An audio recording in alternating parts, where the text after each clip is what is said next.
Ben ended up getting a lot of work done in here in the kitchen while I was editing a video that is going to go up today for you guys. We're kind of working in sections because stuff is ready before other things, if that makes sense. So the sink is ready, the stove's ready. We need to get those in, but like the back door and the pantry aren't ready, so we're not working over here. We're just trying to focus on this section. These two things will really help us out a lot. We were going to go ahead and set them, but then we remembered that we needed to do trim. We were not going to let what happened in the laundry room happen in here because behind the washer and dryer, we forgot to put trim and it was too late, so we couldn't go back and do it. We would have to pull it all back out and stuff. So we wanted to make sure that didn't happen in here. This is not finished, so you can't even tell, but these are the original trim pieces on top. I don't know if you can see the detail on the edge. The light is kind of making it glare. But those are the ones that I planed down. And I'm not even sure if I vlogged or videoed that. Like, there's just been so much going on. But the top piece is different. And those go over all the doors in the kitchen. Like, there's no other trim like that in the house. It's only in the kitchen. I'm not really sure why. But that's how it was. And I wanted to keep them. And then it just had basic trim in here also. Like, it had the wide baseboards, but they were not salvageable, just because of the raccoons and stuff that were living in here. This is not done, so they're gonna frame out the inside, and then they also are gonna put, I say they, and I'm talking about Ben and his dad and his brother. They all come over here and work, but last night Ben worked by himself. But they're gonna put a window ledge right here, and then this will be covered also. And the inside, like the edge, is gonna be trimmed out. And then he also did this space. This looks so much better. We didn't do the inside just because one board is like $10 of that vertical board. And nobody will ever see that back there just because the stove will butt right up against it. And then it comes up, the back of the stove comes up 4 foot. And then the burners come up even with the sink. So it comes like right at the bottom of the chair rail is where the burners are. And then the back of the stove comes up to be 4 foot. So nobody's ever going to see that.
So it has been several days since I've vlogged last, and I can't even remember what I shared last. I think it was painting this is what I shared last. But the sink is in and it is plumbed. So far everything works really good. We have running water in here. And I absolutely love the sprayer. The sprayer is my favorite part. I just wish they'd use something else besides a black handle because it's plastic. But this handle is so heavy. That's the thing that I like about this faucet is it is heavy duty. But these will tarnish over time and they should look like this. But they both came with instructions on how to care for them and wax them and stuff like that. And this is not done yet right here and the inside of the window right there, because we need to go back and trim it back out on the inside. But I was trying to figure out what I wanted for a window ledge right here, and that we can put up with the sink in place because we can just work right over top of the sink. It's not a big deal. But I'm about to start picking up the kitchen because all this plumbing stuff needs to go so that we can get the stove brought in and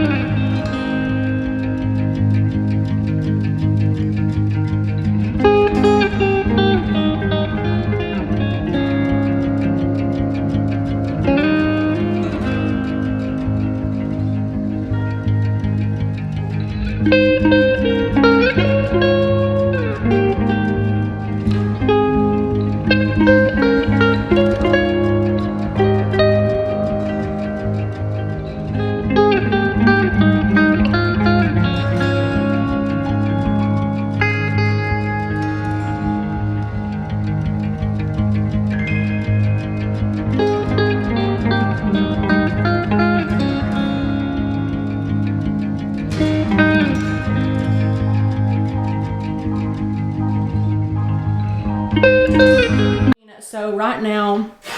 It is, I haven't cleaned it yet. I'm just testing it still. So we have it set to 250 and it's almost at 200. And it's been running for probably 3 minutes or so. And we're figuring out so much about the stove. Even though like you think it'd be so complicated, it's so simple and we love it.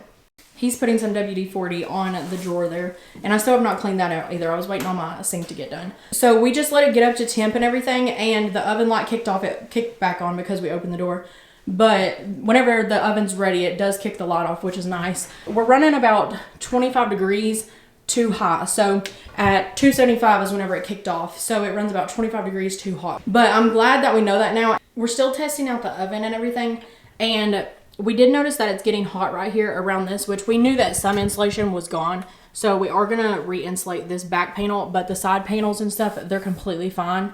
And the oven door is fine. We do want to get a new seal for around the oven door. But other than that, I think that's it. Like we just need new light bulbs.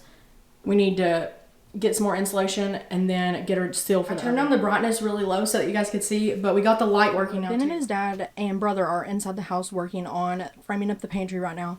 And I'm out here working on the pantry door because I finished it, like peeling the paint and sanding it down on the flat part, but not on this like detail work. So I'm using a stripper. It's called Clean Strip. If you can hear the drills, it's them in there. This one is the one that I'm using, but it smells so bad. Like it smells like brake cleaner. So I'm doing it outside. Hopefully it works to just get this off because I really need to get this door stained and polyurethane so that it can go up on the pantry whenever they get it done. Today has been such a busy day, but productive, and I really did not get any footage. I may have gotten a couple clips, and if I did, I'll insert those. But we've just had so much help in and out today that really there was no way to vlog just because the kitchen is it's not small, but with just that many people in here, a camera is just in the way and everybody's stepping on top of each other. So I didn't get any footage at all. And that's something that we've come to learn in this journey is when people offer help is to take it, because Ben's brother and dad came and helped us this morning and they had to leave at like 3 o'clock. So whenever they left, I didn't even know that my parents were coming. And then one of my brothers that showed up too. So we had a lot of help all day long and we got so much stuff done. But here's the kitchen after all of our work today. And all these boards on the pantry on the outside, they were just example boards for trim and stuff. So they're not stained. That's why it looks a little bit weird. And we actually only stopped on the pantry because we ran out of material. Otherwise, we would have just continued going. See that we installed the 2 brackets. There's still 2 more shelves going to be up here. And then we created the L-shaped shelves just because that's exactly what our pantry was before. I'll see if I can find a picture and I'll add it in. But it was previously in this corner and it just wasn't going to work with the layout of the kitchen. So we moved it over here and we built it back exactly the same. But I'll have 3 more shelves in this pantry than what was previously in the other pantry because they had it stop, the ceiling stopped right here in the pantry, so they only had 3 shelves. But I made this shelf lower to the ground because their last shelf didn't start until here, waist high. So I added 2 more shelves overall, and I put a shelf that goes past the ceiling. That way I can put like my cookers and stuff like that I don't use very often, but like once a year, up there, and they're out of the way. And his dad suggested doing full triangle shelves, like just inserting a whole piece of wood and it be the triangle shape. But we just didn't want that. It wasn't what it originally was, and I really like this look, and that way I can access the top shelf still. And I ended up not making any other progress on the pantry door. It was too cold for that paint stripper to work, so it was just like gelling up and it didn't work. So I'm gonna have to try something else on that. I know it's kind of hard to see, like some of the lights are glaring, but we ended up getting all the lights hung up in here in the kitchen. So this is what it'll be. And it makes it so bright. We absolutely love it. But those are, I'm having a hard time showing. They're sconces, and we put them that high because they actually have a button on them.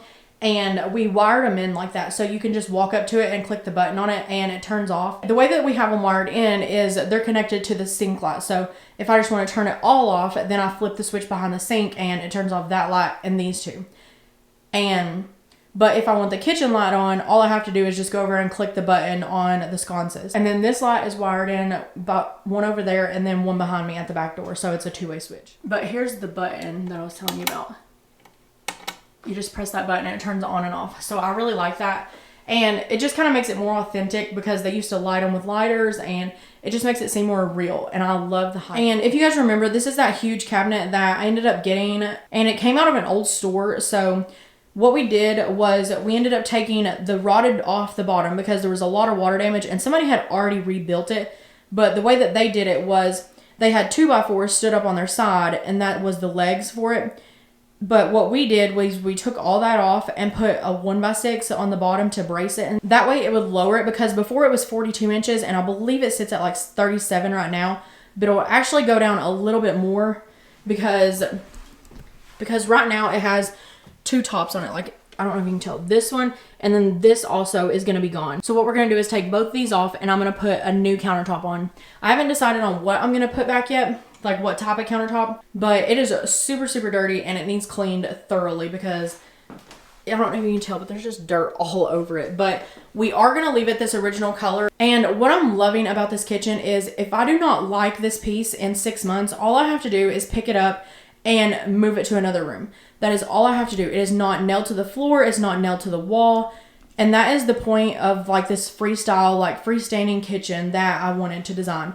I did not want built-in cabinets in any way because I changed my mind so much. And if you knew me in our last house, you know that about me. So if you came from my Instagram, then you already know. But I love that it has the drawer so that I can store my rags, kitchen utensils, whatever I need to. And then it has really nice deep shelves. I love the sliding doors on it so much. I don't know if this shows like true to size on here. This is like over 12 inches and the drawer pulls out all the way completely. So it's not, this of course is not done. So Ben's going to trim it out, but not nail it up yet. And then I'm going to paint it and then he'll nail it on, if that makes sense. And I'm going to leave it this natural color so that it'll still match the top, because if I ever change my mind, I do want to be able to put the top back with it and use it wherever I want. But we're not going to be mounting the top in here just because it would hang over that much of the brick if we put it with this, because we didn't account for the chair rail before. And I really wanted these lights, and then we're going to do open shelving, I believe, is what I have planned for now. And again, if I don't like the open shelving in the future and I just want like a Hoosier cabinet or whatever, I can pop the open shelving down and put a Hoosier cabinet here. It doesn't, like, I love the versatility of this kitchen. I've always had this in mind. As soon as I saw that, that's why I got this piece from them, is because I wanted it for my kitchen, but I just didn't know if it was going to be able to work because I love the cabinetry and the drawers, and it's so different. And I love the history of it and how it came from our town and stuff. It was originally wood, and they painted it this yellow color. So what I'm going to do is get it cleaned up really good, and then I'm going to take a drawer to Lowe's or either our local paint shop and see if they can color match so that I can get the trim boards that I'm going to put on it as close as I can. The stove, everything works on it. We're just waiting on stove insulation and a new rubber gasket that goes around the door. And I had to order those, so they won't be here for about a week. But that's going to be it for today's vlog. So thank you guys for watching, and I hope you guys will like and subscribe.